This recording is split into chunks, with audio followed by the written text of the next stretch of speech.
Our brother has a question. He's saying, Bismillah ar-Rahman ar-Rahim. Say your question, so maybe everyone will understand.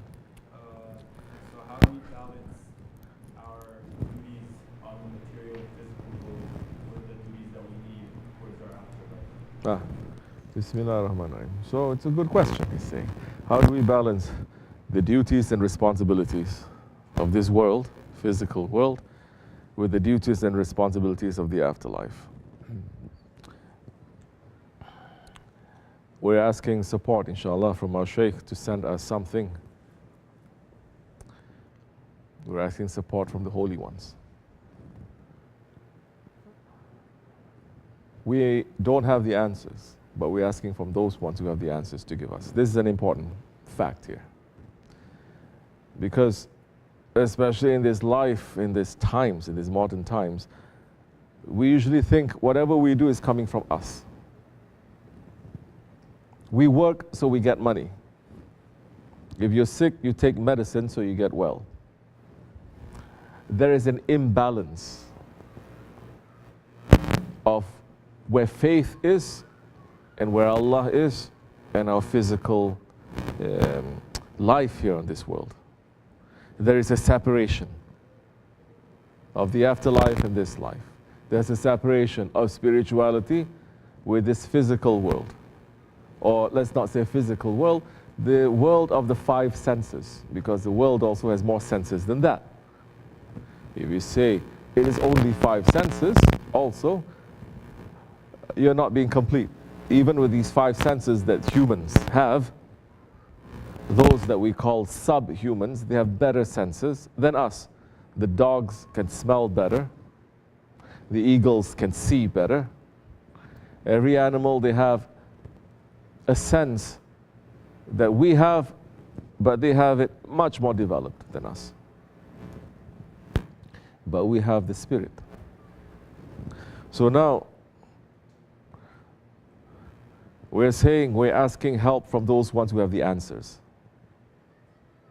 This is important because if we try to find the answers by ourselves, we're going to jump from one idea to another idea to another idea, trying to find, groping in the dark. But every question that we have, Allah already has an answer for it. But how does He give the answers to us?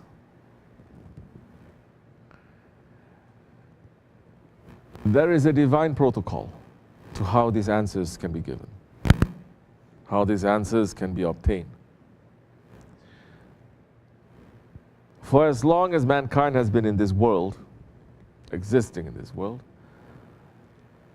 how did Allah subhanahu wa ta'ala make His will to be known to us? He has sent down prophets. That is how He makes explicitly what His will is. And the prophets, they are not thoughts that come to our head. They are not inspiration that comes to our hearts. It is not the whispering from divine sources or from the angels or from His friends or from the prophets. No.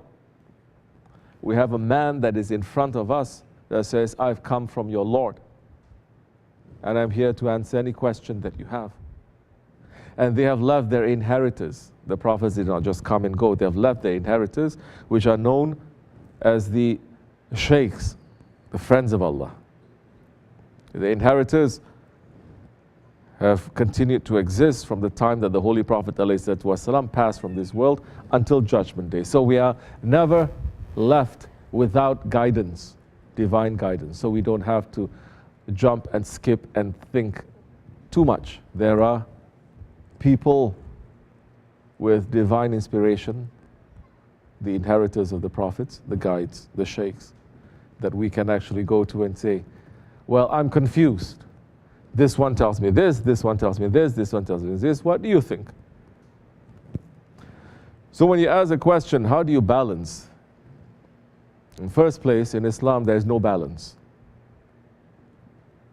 There's no such thing as you have a little bit of truth and a little bit of untruth, balance it, then you'll be all right. A little bit of night, a little bit of day, balance it, it'll be okay. A little bit of good, a little bit of bad, you have to balance. You cannot have too much good, you cannot have too much bad. Everything has to be balanced. There's no such thing like that in Islam. There is a thing that is called priority. What comes first and what comes second, what comes third, what comes fourth. As Allah subhanahu wa ta'ala has said, there is a knower above every knower. This is Quran. There is a knower above every knower. We know, but there are some who know more than us in whatever field of knowledge there is, whether there is in this worldly field or in the field of the akhirat or in the field of spirituality.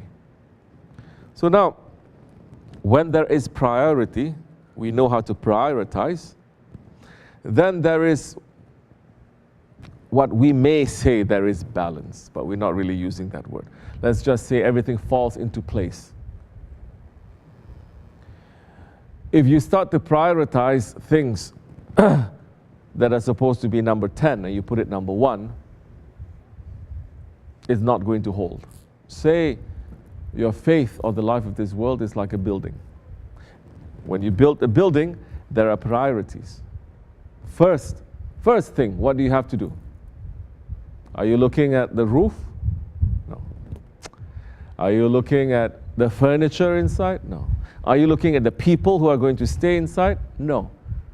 Are you going to look at the septic? No. First thing, when you're building a building, what do you have to look at?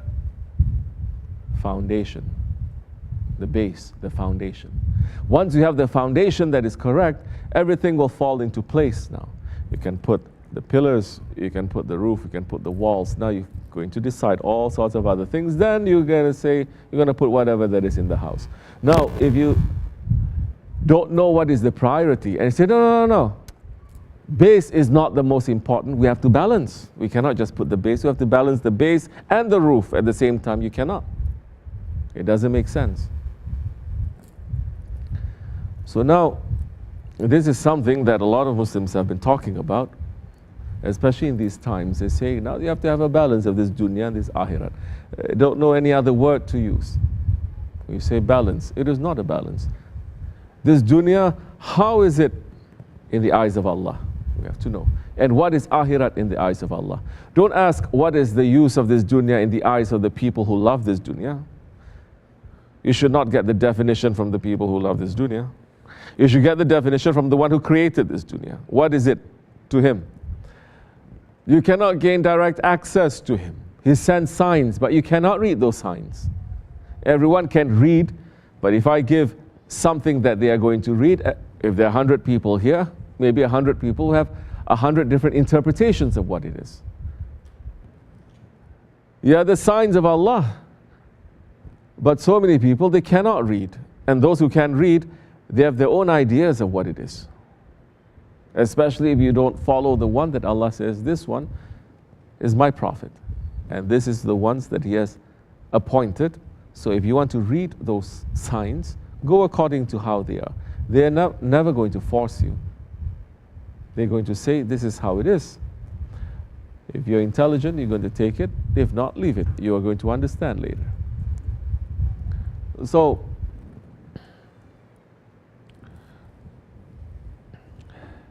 Allah has created this world. What is this world? The value of this world according to His divine intelligence, to His divine will. There are different people with different knowledges of Allah too. The people who have the closest relationship with Allah, we call them the prophets.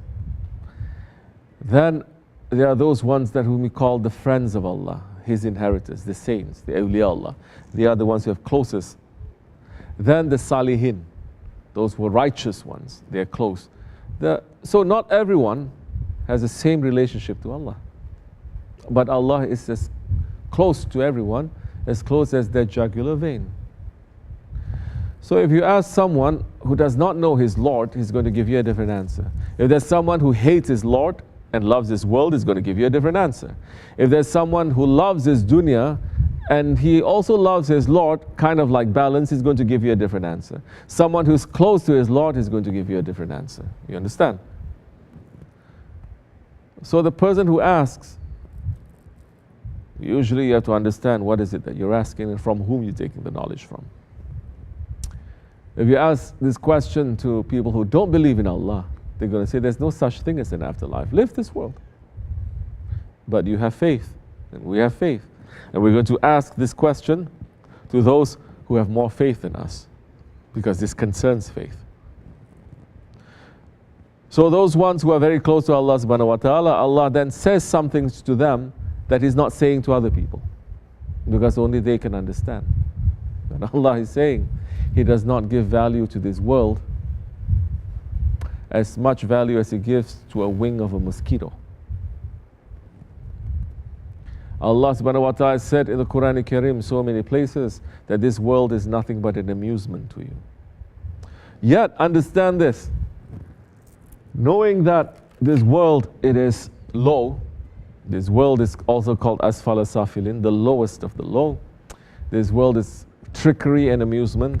This world will detract you from Allah and His Prophet.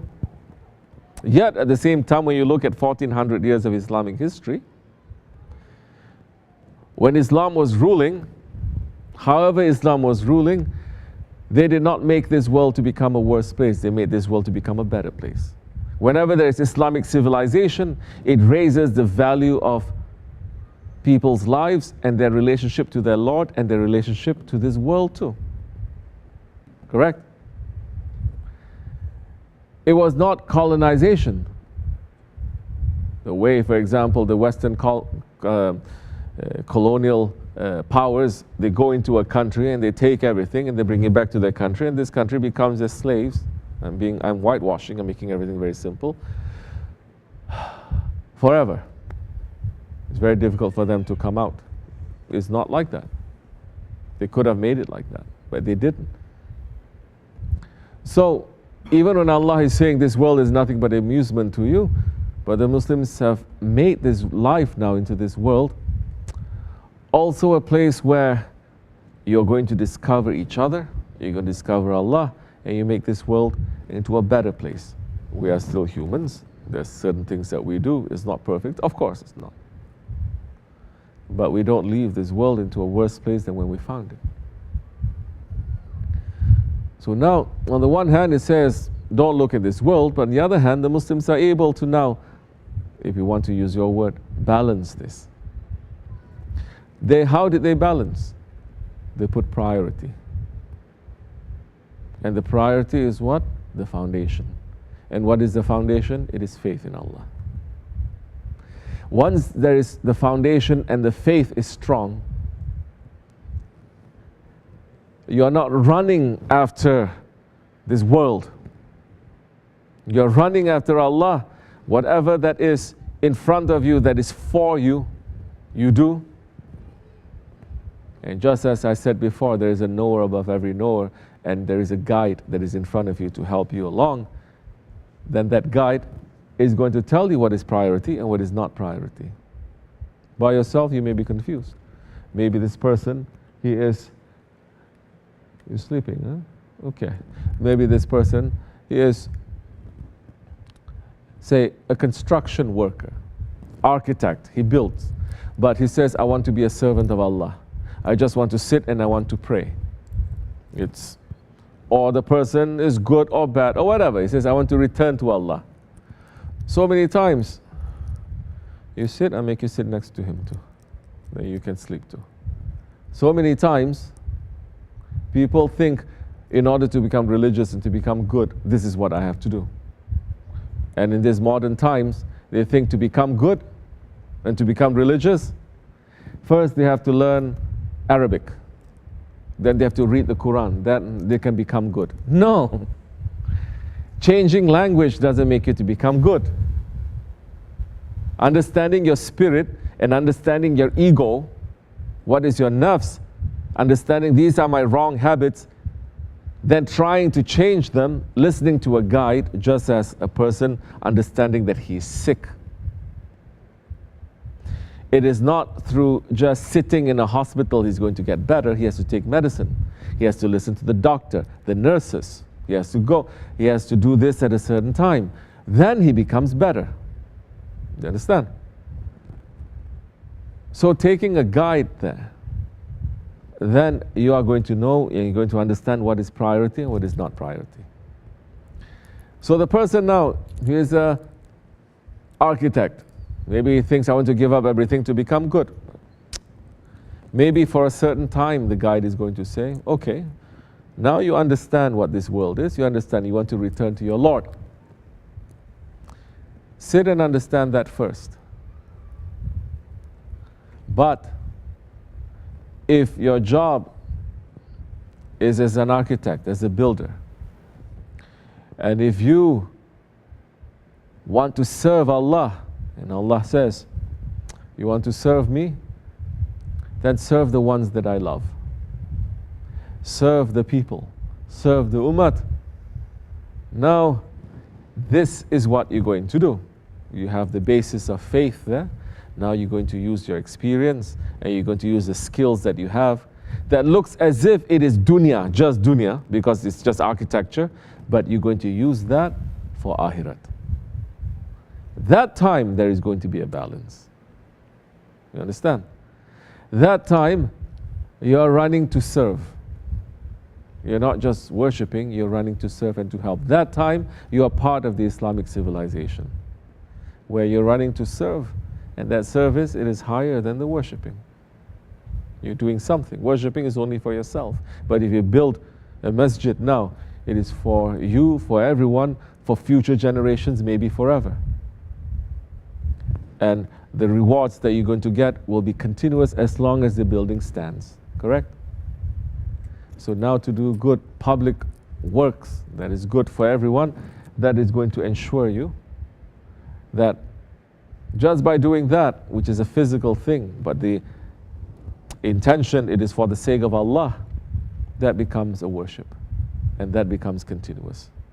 So that time, yes, there is sort of a balance, because there is priority. Good base, you can put anything on it. You understand? That's how you're going to do. So, person says, I'm at school, but I hate school. Yeah, I mean, today's education system, what else can we say? Today's knowledge that they teach in school, we all understand that is not real knowledge. But what is your job now? You're in school. Finish school. Learn, study, be the best. But don't put that in your heart. Now, maybe after that, you are going to be able to help. There are some we say, continue. There are some we say, no need. Shaykh Effendi always says so many times, freaks people out sometimes too. He says, no need. Your son should be a shepherd, especially to Pakistani types, because they want all their sons to be doctors. Correct or not? Yeah? Only doctors, not even lawyers so much. Yeah? Sometimes he's just testing people, and it's just, no need. Your son can just stay and become a shepherd. You're saying how they can be. This is my great-grandfather's job and he hated it. We don't want to go back to that kind of thing. But every prophet was a shepherd. Every prophet was a shepherd.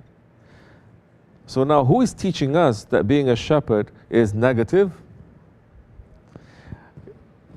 Everyone who comes to the dargah that they want to live for a while, we say, go to the barn a little bit, help. Because now you're following the sunnah of the prophets too. You're smelling what they're smelling. You're learning animals, and that sheep there is the holiest animal.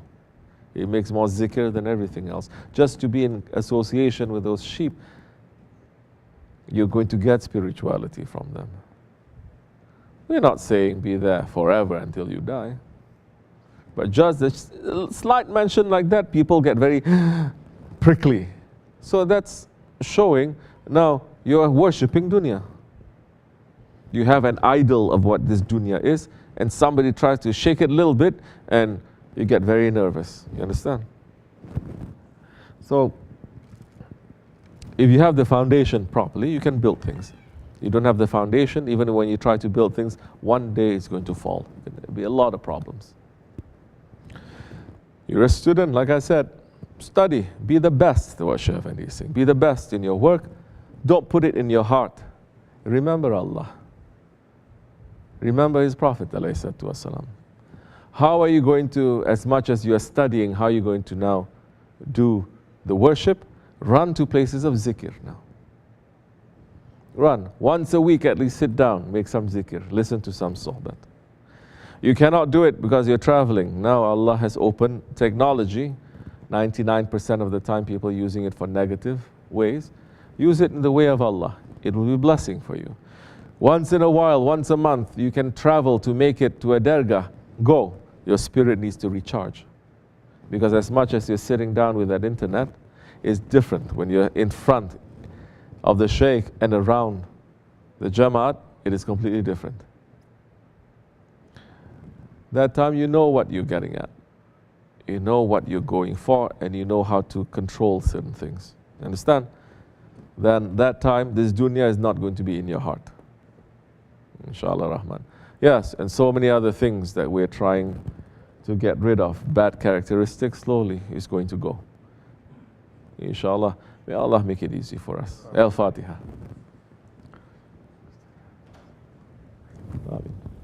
Assalamu alaikum wa rahmatullah. This much is enough. I'll see you tomorrow. Al-Fatiha. Amin.